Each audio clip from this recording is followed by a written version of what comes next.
In manufacturing, you find Americans are the overwhelming number of those who are being hurt. As I have testified before Congress, American and the labor laws are not exempt from the law of supply and demand. You increase the supply from any source, and you get a wage depression effect, and especially for African Americans, you get a wage substitution effect. The second thing, Mr. President, your concern for, quote, guest workers and illegal workers, how about giving that concern to American workers?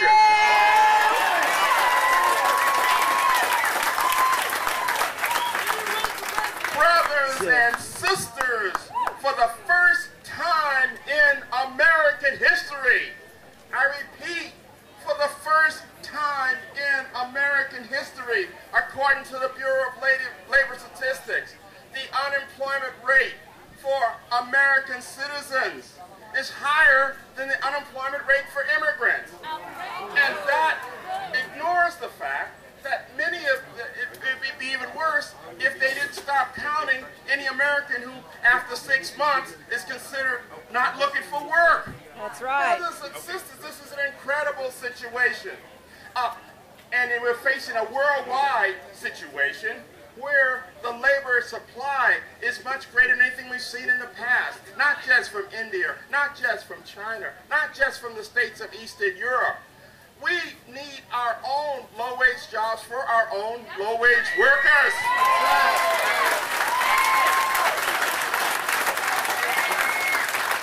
Nobody else has had such a decline. Nobody else has had such a decline in their living standards since the 1970s. We haven't. We should be concerned, Mr. President, about our fellow Americans. That's right. There's nothing wrong with that. That's your responsibility. And last but not least, I just have 3 minutes, or let me just simply say another lie that's being perpetrated by the president. Well, if we have 10 or 12, or really closer up to 20 illegal aliens, what can we do? We can't all deport them. Oh, yes, we can! Brothers and sisters, we wouldn't have to deport them if we really enforced our laws.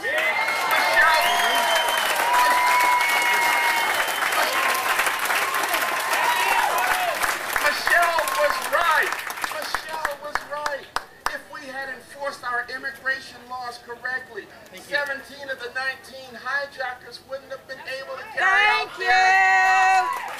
And going back to the 1993 attack on the World Trade Center, it's the same high proportion. All we have to do is enforce our laws. If we enforced our laws, we would could benefit from the information that the Hispanic Center said. The Hispanic Center pointed out that most of those who come to the United States from Mexico, which is our overwhelmingly largest supplying country, don't come because they don't have jobs in Mexico. They come because the jobs in Mexico don't pay as much as the jobs from Americans they're coming to substitute for. That's right! If we simply enforce our laws, both with employers, with immigration status, the Center for Immigration Studies, where I've been on the board for 20 years, our estimate shows that at least half would go back. They didn't come to the United States for citizenship. They came breaking our laws for economic values. But the final thing is that there's a moral issue here that we don't talk about, that liberal churches, this is the one that I've gone down to talk about. Why is it right?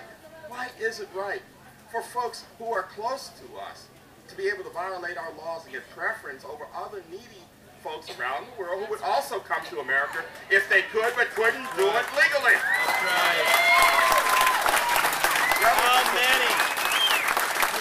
Thank you so much, and Mr. President, enforce our laws. Would you